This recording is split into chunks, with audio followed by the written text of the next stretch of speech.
हरभऱ्याची भाजी आणलेली आहे. मी जरा साडीवर पसरून ठेवली, खराब होते म्हणून. बाहेर वातावरण बघा ना किती ढगाळ झालं आहे. सगळं 2-4 दिवस झालं आभाळ येतं आहे, धुकं जास्त पडतं आहे. म्हणून त्या हरभऱ्याची भाजी उन्हात पण वाळवायला आली नाही म्हणून घरातच पसरून ठेवली मी.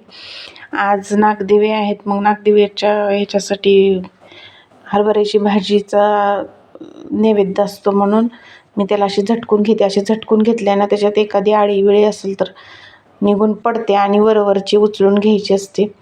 देवाला दिवे लावायची वेळ झाली. मी देवाला तुळशीला दिवा ठेवला, बाहेर देवाला दरवाजात दिवा ठेवला आणि आता मी नागदिवे बनवायला पीठ मळून घेते.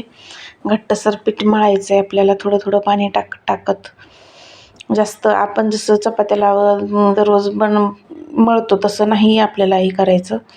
जरा थोडंसं कडकच हे करायचं आहे, कारण नागदिवे चुपटेन कसे पण वाकडे तिकडे होतात म्हणून त्यांचा चांगला शेप राहावा म्हणून घट्ट पीठ मळून घ्यायचं आहे चांगलं.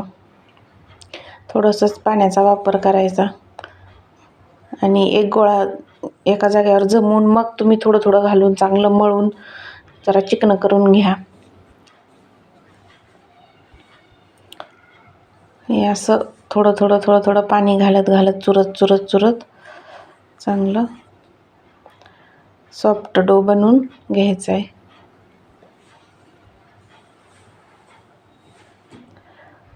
जरा जास्त चांगलं चुरल्यानं चांगलं मऊ होतं. दररोज चपात्याला आपण करताना मी असंच मळून घेत असते दररोज.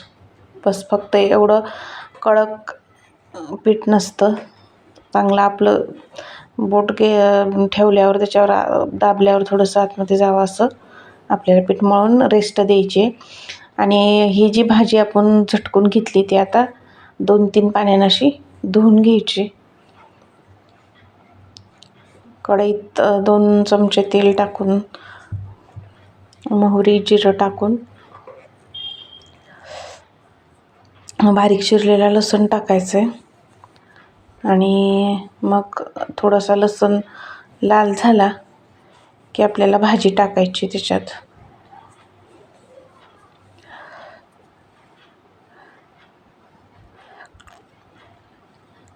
अशी सगळी भाजी टाकायची. मी तुरीची डाळ थोडीशी भिजत घातली होती 10 मिनटं अगोदरच.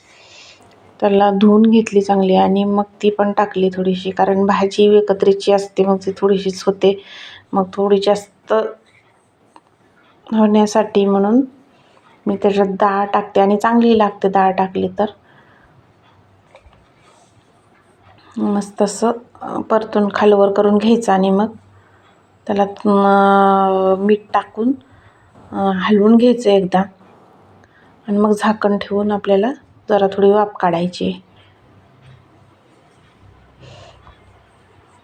असं झाकण ठेवायचं आणि तोपर्यंत आपलं जे पीठ रेस्ट करायला 10 मिनटं ठेवलेलं आहे त्याला चांगलं आणखीन एकदा चुरून घ्यायचं आणि थोडंसं पिठी लावायला घ्यायची चाळून आपल्याला, म्हणजे आणि त्याचे असे छोटे छोटे हातावर लांबट बनवून छोटे छोटे गोळे तोडायचेत आपल्याला.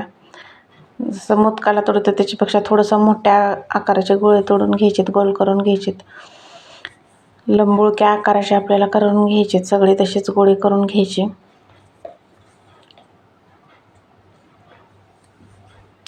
एकदा भाजी बघायची हलवून, नाहीतर खाली लागते तशी. मीठ टाकल्यामुळं त्याला लवकर पाणी सुटतं. खालवर करून घ्यायची. जर कवळी भाजी असेल तर जास्त वेळ लागत नाही शिजायला. चेक करायची अशी उलटण्यावर घेऊन बघायचं. एखादी काडी जर निब्बर लागत असेल तर अजून तोपर्यंत ठेवायचे.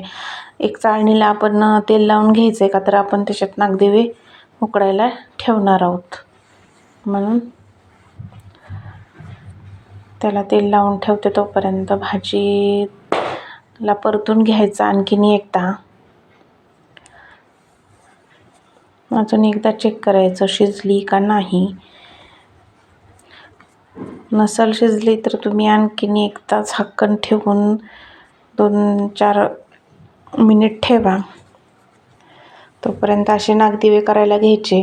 एका साईडनं खोलगटामध्ये अंगठ्यानं दाबत दाबत असा गोल आकार गोल गोल फिरवत दोन्ही बाजूनं अशा वाट्या तयार करायच्यात. खालच्या साईडची मोठी वाटी करायची, वरच्या साईडची जरा छोटी वाटी करायची आणि त्याला असं नाक पुढं बनवायचं. अशाच प्रकारे सगळे नागदिवे आपण बनवून घ्यायचेत. आता असे सगळ्यांना नागदिव्यांना नाकं बनवून घ्यायचेत.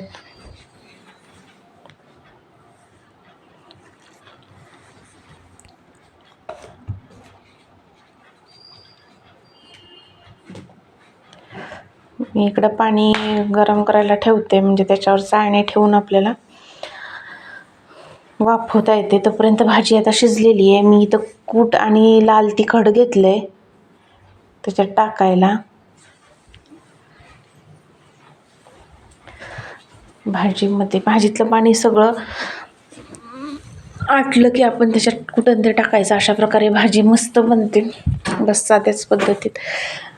पाणी गरम झालं की त्याच्यावर तेल लावलेली चाळणी ठेवायची आणि त्याच्यात एक एक एक एक करत असे नागदिवे ठेवायचे आणि बस एकामेकाला चिटकून नाही द्यायचे. एकाला एक चिटकले की ते तुटतात, म्हणून जरा थोडंसं अंतर ठेवून ठेवायचं आणि झाकण ठेवून वाफलू द्यायचं. नंतर असे नागदिवे 5 नागदिव्यामध्ये एका नागदिव्यामध्ये 5 वाती घालून तूप घालून 5 असे करायचे आणि बाकीचे 7 राहिलेले त्याच्यात भाजी भरून त्यांची हळदी कुंकू लावून पूजा करायची. मग दिव्याचं प्रज्वलन करायचं. आपल्या घरातल्या सगळ्या मुलांना माणसांना पाया पडायला लावायचं आणि अशी ही नागदेवाची पूजा असते. आमच्याकडे तर अशीच करतात. बाजरीच्या पिठाची पण अशीच बनवलेले असतात, पण माझ्याकडे बाजरीचं पीठ नसल्यामुळे मी आता नुसतेच गव्हाच्याच पिठाचं बनवलेत.